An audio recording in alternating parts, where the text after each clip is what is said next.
Hello everyone, welcome back to Engineers वाला. I am Tanuja Singh Parmar, your civil engineering educator.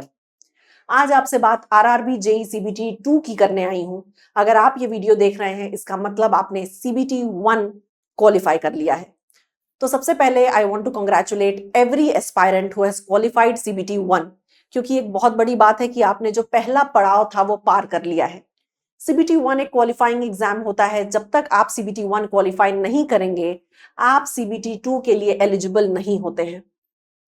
अब जो CBT 1 आपने qualify किया है उसको दो तरीके के स्टूडेंट्स ने क्वालिफाई किया होगा.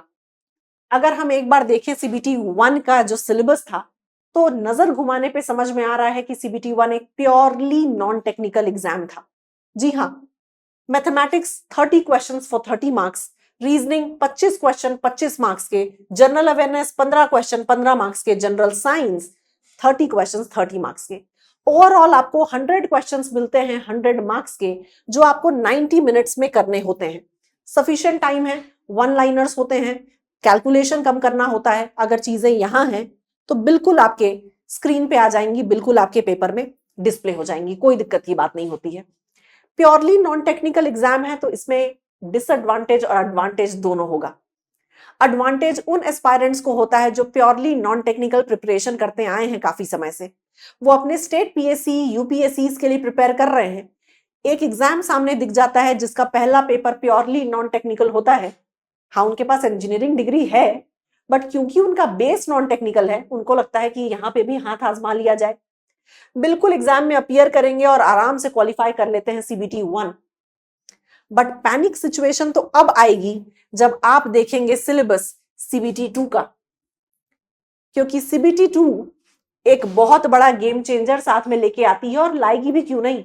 आप railway recruitment board junior engineer का एग्जाम क्वालिफाई करने वाले हैं तो टेक्निकल एबिलिटी यानी कि आपके ब्रांच कोर इंजीनियरिंग ब्रांच के क्वेश्चन से कैसे बच जाएंगे, इसके नॉलेज के बिना कोई आपको जूनियर इंजीनियर की पोस्ट क्यों दे देगा. ठीक है, तो उन सारे लोग जिनका नॉन टेक बहुत ज्यादा स्ट्रांग होने की वजह से सीबीटी 1 क्वालिफाई हो जाता है वो इस पॉइंट ऑफ टाइम पे सबसे ज्यादा पैनिक सिचुएशन में होंगे. वो सारे लोग जिनका नॉन टेक बहुत स्ट्रांग है उनको अपना गेम चेंज अगर करना है और टेक्निकल एबिलिटी में अपनी कमांड लानी है, समय कम है, मैं अग्री करती हूँ. बट अगर फिर भी अच्छा परफॉर्म करना है तो कुछ चीजें हैं जो आपको ध्यान रखनी होगी. इस पॉइंट ऑफ टाइम पे अब अपकमिंग जितने दिन बचे हैं आपके पास बहुत कम समय है. सिर्फ आप इतना कर सकते हैं कि जितने भी आपके पास आरआरबी जेई के पीवाईक्यू हैं उनको सॉल्व करिए. बुक से पढ़ेंगे तो ऐसा हो सकता है कि आपको आंसर समझ ना आए क्योंकि आपका बेस नॉन टेक्निकल है. आपके लिए आप देखेंगे इंजीनियर्स वाला के चैनल पे भरे मिलेंगे आपको एसएससी जेई के पीवाईक्यू, आरआरबी जेई के PYQ, UP triple SC JE के पीवाईक्यू. इतने सारे क्वेश्चन प्रैक्टिस आपको यहाँ चैनल पे मिल जाएंगे कि आपको बुक ओपन करने की जरूरत नहीं मिलेगी. ठीक है, ये लीजिए एसएससी का आरआरबी का जो भी पीवाईक्यू आपको चैनल पे दिख रहा है सारे क्वेश्चंस देखना शुरू कर दीजिए. उससे ये होगा कि एडुकेटर आपको जो क्वेश्चंस बताता है उसके साथ उसका एक सोल्यूशन भी देता है, तो आपके दिमाग में वो कंसेप्ट भी घुसेगा कि ये इसका करेक्ट आंसर क्यों है. ओके, तो आप पीवाईक्यूज देखिए, बुक से सॉल्व होते हैं करिए, वीडियो देख के करना है तो करिए. दूसरा काम ये करिएगा कि प्लीज कोशिश करिएगा कि आपको कहीं से शॉर्ट नोट्स मिल जाएं या आप अपने कहीं से शॉर्ट नोट्स बना ले, क्योंकि आपके पास तो इतना समय नहीं है कि आप एक फुल फ्लेजेड नोट्स को पढ़ पाएं क्योंकि आपका बेस नॉन टेक्निकल है. तो आपके लिए इंपॉर्टेंट है कि आप शॉर्ट नोट्स पे ज्यादा फोकस करिएगा.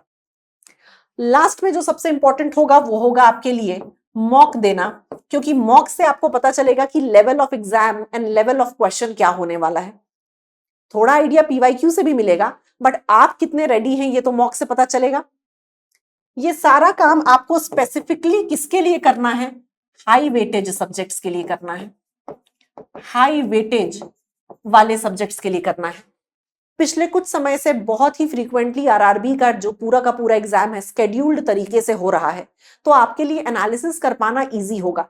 आप हाई वेटेज वाले सब्जेक्ट को फोकस करके कोशिश करिए कि क्वेश्चन प्रैक्टिस ज्यादा हो जाए, रिवीजन करिए शॉर्ट नोट से, फॉर्मूला शीट से, और एग्जाम देने के लिए तैयार हो जाइए. क्योंकि यहाँ पे ऊपर जो 4 चीजें हैं इस पे तो आपका कमांड है ही, अब आपको सिर्फ अपना बेस्ट शॉट यहां देना है. ये बात मैंने उनसे की है जिनका नॉन टेक्निकल ऑलरेडी स्ट्रांग है या जिनका नॉन टेक्निकल ही बेस था. बट अब मुझे बात करनी है उन एस्पायरेंट से जिनका टेक्निकल कोर है या टेक्निकल स्ट्रांग रहा है। आपने जैसे तैसे सीबीटी 1 क्वालिफाई कर दिया, बट सीबीटी 2 में आप फोड़ने के लिए तैयार हैं क्योंकि आपकी स्ट्रेंथ यहां बैठी हुई है। पूरा का पूरा जो ये 100 क्वेश्चन 100 मार्क्स के हैं, ये आपके कंट्रोल में है। आपको डायरेक्टली एम करना है कि आप 80 प्लस मार्क्स स्कोर करिए, क्योंकि ये आपका एडवांटेज है। अगर मैं आपको ऊपर से नॉन टेक पोर्शन दिखाऊं ना, आपको वहां भी डरने की जरूरत नहीं है। अगर आपने यहाँ पे मेहनत करके सीबीटी 1 निकाला है, यानी कि आपने जनरल अवेयरनेस पढ़ा है, which is a huge topic. Everything under the sky comes in general awareness.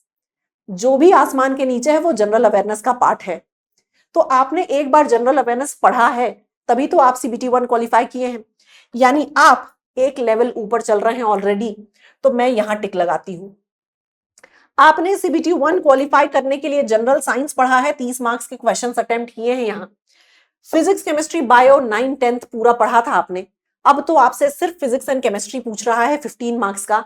आपके पास इतना कैलिबर है कि आप यहां पे भी 10 to 12 मार्क्स स्कोर कर लें। आपको कोशिश करना है कि आप 10 to 12 मार्क्स स्कोर करें फिजिक्स एंड केमिस्ट्री में, 7 to 8 मार्क्स स्कोर करें जनरल अवेयरनेस में, क्योंकि जनरल अवेयरनेस का इतना ज्यादा वाइड सिलेबस है कि ज्यादा स्कोर कर पाना मुश्किल हो जाता है। यहाँ पे आपका जो सबसे बड़ा हेल्प करने वाला है वो होगा करंट अफेयर्स। तो कोशिश करिएगा वो सारे लोग जिनका टेक्निकल स्ट्रांग है और नॉन टेक वीक है, वो करंट अफेयर्स कर लें लास्ट कम से कम 8 to 10 मंथ्स के। ठीक है, लास्ट 8 to 10 मंथ्स के करंट अफेयर्स तो करने पड़ेंगे। सीबीटी 1 में लास्ट 6 to 7 मंथ्स के किए होंगे, सीबीटी 2 में last 8 to 10 months to 12 months करिए। टाइम नहीं है तो मंथली पढ़िए। सिर्फ आपके पास मंथली करंट अफेयर अवेलेबल है इंजीनियर्स वाला के चैनल में। आपको every day current affairs morning में दिखता है। मॉर्निंग ज्यादा लगती है तो वीकली पढ़िए, वीकली नहीं पढ़ पा रहे मंथली पढ़िए, पर पढ़िए। फाइन।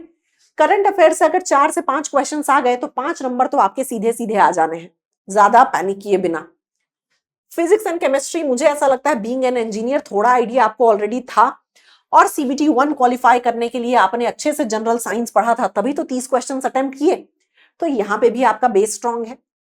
दो नई चीजें जो आपको दिखती हैं वो होता है कंप्यूटर एंड इट्स एप्लीकेशन और बेसिक्स ऑफ एनवायरनमेंट। यार आप एक इंजीनियर हैं, मैं इतना कॉमन सेंस से मान सकती हूँ, कह सकती हूँ और दावे के साथ कह सकती हूँ कि 5 से 6 नंबर कंप्यूटर में खुद से लाना कोई बड़ी बात नहीं है। जो क्वेश्चंस आएंगे वो आप अपने कॉमन सेंस से बता पाएंगे। आप मैं सब टेक गीक है, हमको इतना आइडिया है। अगर आप बेसिक्स ऑफ कंप्यूटर खुद से पढ़ लेते हैं, 6 से 7 और 7 से 8 आप इसको ले जा सकते हैं, क्योंकि जो क्वेश्चन का लेवल आप देखेंगे बहुत ही डुएबल होता है। कर सकते हैं। आपके पास बहुत सारा कंटेंट चैनल पे ऑलरेडी अवेलेबल है, उस कंटेंट को पढ़िए, पूरे टॉपिक को रिवाइज करिए, क्वेश्चन लगा लीजिए।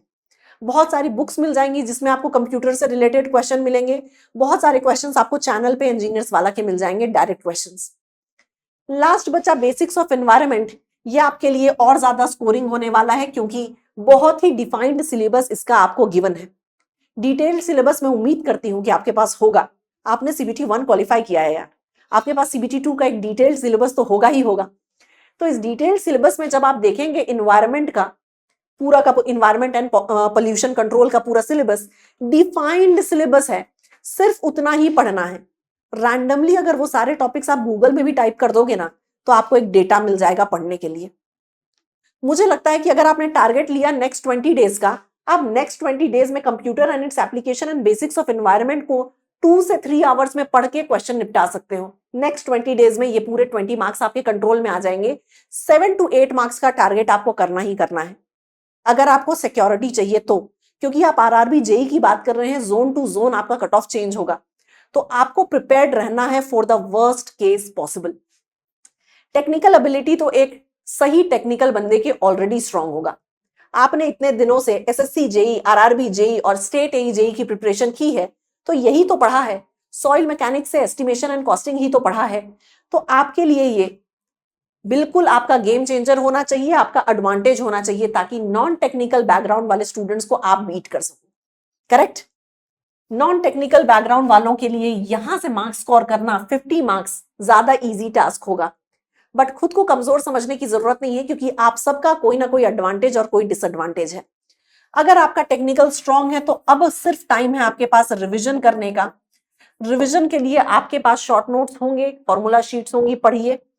आपके लिए इंपॉर्टेंट है आप मॉक देना शुरू करिए लास्ट 30 डेज में, और शुरू करिए मॉक का एनालिसिस, क्योंकि मैं उम्मीद करती हूं कि आपने पीवाईक्यू लगा लिया है। आप टेक्निकल कोर के स्टूडेंट्स हैं, आपने पीवाईक्यू लगा लिया है, आपको पता था स्केड्यूल क्या है आरआरबी का, you are ready for it. तो जिनका टेक्निकल स्ट्रांग है वो तो सिर्फ और सिर्फ रिविजन एंड मॉक के साथ साइकिल चलाते रहिए। जिनका भी टेक्निकल वीक है वो कोशिश करिए कि सिर्फ हाई वेटेज वाले सब्जेक्ट्स को अभी पढ़ सके। टॉपिक ऐसे जो बार बार रिपीट हो रहे हैं, फ्रीक्वेंटली रिपीट हो रहे हैं, उस पर ज्यादा ध्यान दीजिए।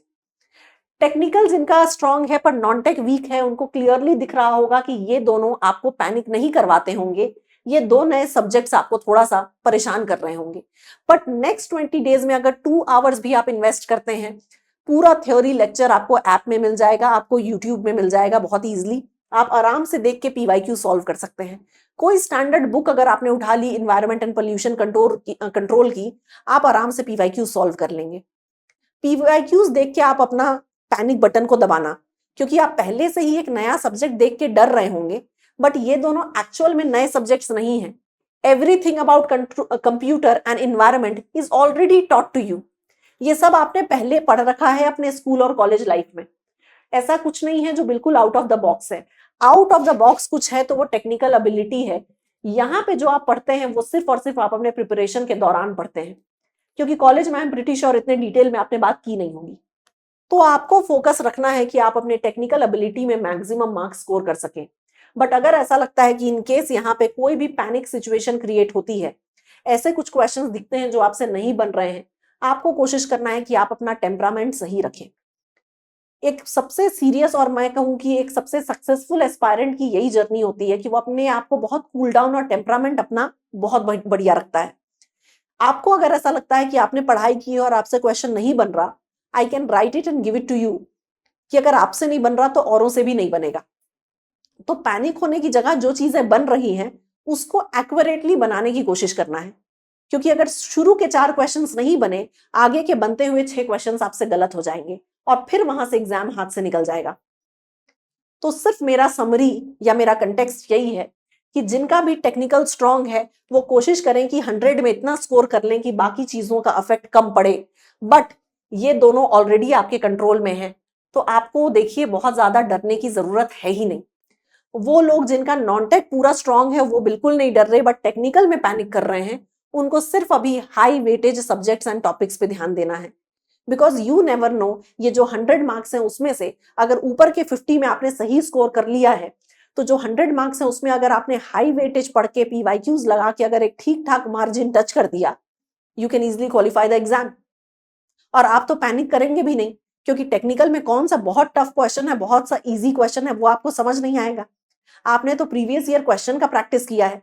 बहुत ज्यादा नए क्वेश्चंस प्रैक्टिस करने का तो आपको टाइम मिला नहीं है, क्योंकि सीबीटी 1 और सीबीटी 2 के बीच में ड्यूरेशन कम होता है। तो यहाँ पे बहुत जरूरी है कि स्मार्टली काम करिए, अपने वीकनेसेस पे ध्यान दीजिए, अपने स्ट्रेंथ को और ज्यादा पॉलिश करिए, and you are ready for the exam. I want to wish all the aspirants all the very best for CBT2. Go ahead, kill it and give your best shot. बहुत जल्दी मिलूंगी आपसे एक नए टॉपिक के साथ। इस पूरे आरआरबी जेईई CBT2 के किसी भी लिंक की जरूरत होगी, फॉर एग्जाम्पल आपको डिटेल सिलेबस चाहिए होगा, आपको कोई बुक रेफरेंस चाहिए होगा, आपको किसी प्लेलिस्ट के बारे में जानना होगा जहां पे आप कंप्यूटर एनवायरनमेंट पढ़ सके इस चैनल के, सब कुछ आपको मिल जाएगा। आप अपने कमेंट सेक्शन में क्वेरीज डाल दीजिएगा। Okay, till then take care everybody, have a good day.